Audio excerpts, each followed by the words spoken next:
बच्चों, मैंने कल आपको जो है अब पिछली वीडियो में मैंने आपको गॉस थ्योरम से रिलेटेड उससे जो उसके एप्लीकेशंस का मेन थीम था मैंने आपको बताया था।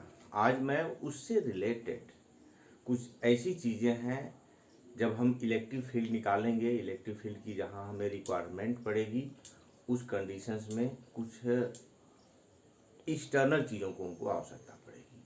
हमारी एक्सटर्नल चीज़ है क्या? चार्ज। मैंने आपको चार्ज की डिफिनीशन बताई थी, बट उस चार्ज के डिस्ट्रीब्यूशन को भी मैंने बताया था। आज मैं थोड़ा सा 3 पॉइंट है चार्ज से रिलेटेड, उसको मैं थोड़ा सा डिफाइन कर देना चाहता हूँ, ताकि आपको जब हम गॉस थ्योरम का मेनली एप्लीकेशंस करें तो उस चीज़ों को हमें करने में आसानी मिलेगी। तो देर न करते हुए मैं आपको पहले वहाँ लेकर चलता हूँ। है क्या चीज़? वह है आवेश घनत्व है। आवेश घनत्व की 3 कंडीशंस हैं। पहली कंडीशंस क्या है आपकी? वह लीनियर चार्ज डेंसिटी। उसको क्या कहते हैं? लीनियर चार्ज डेंसिटी उसको कहते हैं। रेखीय आवेश घनत्व क्या कहते हैं? रेखीय आवेश घनत्व। वह क्या होता है? आइए उसको देखते हैं। Linear charge density, linear charge density, ठीक है। तो सपोज करिए इसकी आवश्यकता कब पड़ रही है? इसकी आवश्यकता उस समय पड़ रही है जब हम लीनियर चार्ज का डिस्ट्रीब्यूशन हो, लीनियर हो। लीनियर होने का मतलब एक बहुत ही थीन वायर हो। सपोज कर लीजिए यही एक बहुत थीन वायर है और इस थीन वायर की लेंथ कितनी है? L है। और यह इसको चार्ज चाहे पॉजिटिवली चार्ज करें चाहे हम निगेटिवली चार्ज करें, उसके अकॉर्डिंग जो है सारा चीज़ जो है यहाँ पर हम उसको निकालेंगे। तो सपोज करिए इसको चार्ज कितना दे रहे हैं, क्यों चार्ज दे रहे हैं? तो जो चार्ज डेंसिटी है, चार्ज डेंसिटी को हम लोग यहाँ लीनियर चार्ज डेंसिटी को लैम्डा से डिनोट करते हैं। ये लैम्डा क्या होता है? वह कितना चार्ज हमने दिया है उसकी वह लेंथ, यही क्या कहलाता है? Per unit length. जो वायर पर यूनिट लेंथ पर जो हमने चार्ज उसको दिया है वही उसका क्या होता है? चार्ज डेंसिटी होता है, ठीक है ना। तो चार्ज डेंसिटी निकल गया, तब इसकी यूनिट, अब यहाँ देखिए चार्ज डेंसिटी के अकॉर्डिंग उसकी यूनिट चेंज होगी। ये लीनियर चार्ज डेंसिटी है, तब उसका यूनिट कितना हो जाएगा आपका? कूलाम पर यूनिट मीटर हो जाएगा। इसकी यूनिट जो है कूलाम पर। बात समझ में आया? अब हम इसके डायमेंशन फार्मूले की बात करते हैं। तो इसका डायमेंशन फार्मूला, चार्ज का जो डायमेंशन फार्मूला है, चार्ज के डायमेंशन फार्मूला से फिर क्या होगा, आप उसके अकॉर्डिंग जो है आप इसका निकाल सकते हैं। तो इसका डायमेंशन फार्मूला क्या होगा? डायमेंशन फार्मूला कभी कभी ऑब्जेक्टिव क्वेश्चंस में यह पूछता है, तो इसका हो जाएगा Q का L, Q का क्या होता है? T और A होता है, और इसका कितना होता है? L होता है। तो हो जाएगा L -1 T और A हो जाएगा। यह क्या हो गया? इसका डायमेंशन फार्मूला। अब ये चार्ज डेंसिटी पॉजिटिव होगी कि नेगेटिव होगी, अब किस पर डिपेंड करेगा? इसके चार्ज पर डिपेंड करेगा, क्योंकि यहाँ L क्या है आपका? L तो एक स्केलर क्वांटिटी है, ये भी स्केलर क्वांटिटी है, बट ये भी स्केलर क्वांटिटी है, लेकिन साइन इसका चेंज होता है अकॉर्डिंग टू चार्ज। अगर चार्ज हमारा पॉजिटिव है तो लेम्डा क्या होगा? पॉजिटिव होगा। चार्ज हमारा निगेटिव है तो लेम्डा क्या होगा? हमारा नेगेटिव। इसका एप्लीकेशन कैसे करेंगे? अब जैसे सपोज करिए चार्ज हमको charge density, linear charge density मालूम है, तो अगर कितने भी इतना लेंथ में हमको निकालना है, सपोज करिए कि इतना लेंथ का हमको चार्ज निकालना है, और इसका ये लेम्डा मालूम है, और यह लेंथ कितना है? डेल्टा L है। तो हम क्या करेंगे? इस लेम्डा में डेल्टा L का मल्टीप्लिकेशन कर देंगे, तो वह जो इतना चार्ज हमको निकल जाएगा। इसका यही एप्लीकेशन है। रेखीय आवेश घनत्व चाहे लीनियर चार्ज डेंसिटी कर लीजिए, ठीक है ना। ये क्लियर हो गया होगा। अब आपको आगे हम थोड़ा सा और बताते हैं। रेखीय के बाद आपका थोड़ा सा दूसरा आता है आपका, जिसको हम लोग नाम देते हैं एरियल चार्ज डेंसिटी। उसको क्या कहते हैं? Surface charge density. उसको जिसको हम लोग सरफेस चार्ज डेंसिटी कहते हैं, उस पर थोड़ा सा चर्चा करते हैं। थोड़ा सा मैं इसको डिटेल में इसलिए बता रहा हूँ कि ताकि आप जो है आप उसको अच्छी तरह से समझ जाएंगे और आने वाले आगे की टॉपिक पर आपको समझाने में सुविधा होगी। अब पृष्ठीय आवेश घनत्व होता क्या है, वह क्या था, वह जो है वह एक लेंथ थी, यह क्या होता है, एक एरिया होता है। अब इस एरिया को हम चार्ज कर रहे हैं, सपोज करिए यही कोई हम एक एग्जांपल ले लेते हैं। अब इसका एरिया कितना है, ए है, और इसको चार्ज कितना दिया गया है, क्यू चार्ज दिया गया है।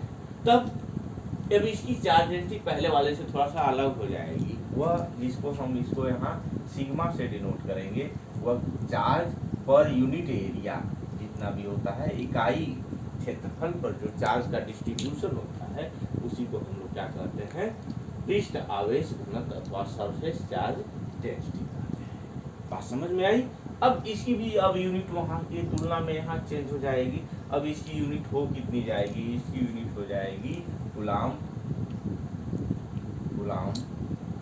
पर यूनिट मीटर का स्क्वायर हो जाएगा, मीटर का स्क्वायर हो गया, इसकी यह यूनिट हो गई। अब इसका कह सकते हैं कि इसकी डायमेंशन फार्मूला भी जो है, इसका डायमेंशन फार्मूला भी चेंज हो जाएगा। डायमेंशन फार्मूला क्या हो जाएगा, उसको आप थोड़ा सा देख लीजिए। अब हो जाएगा L पर -2 और आपका T और ये हो जाएगा, ये इसका डायमेंशन फार्मूला। ठीक है।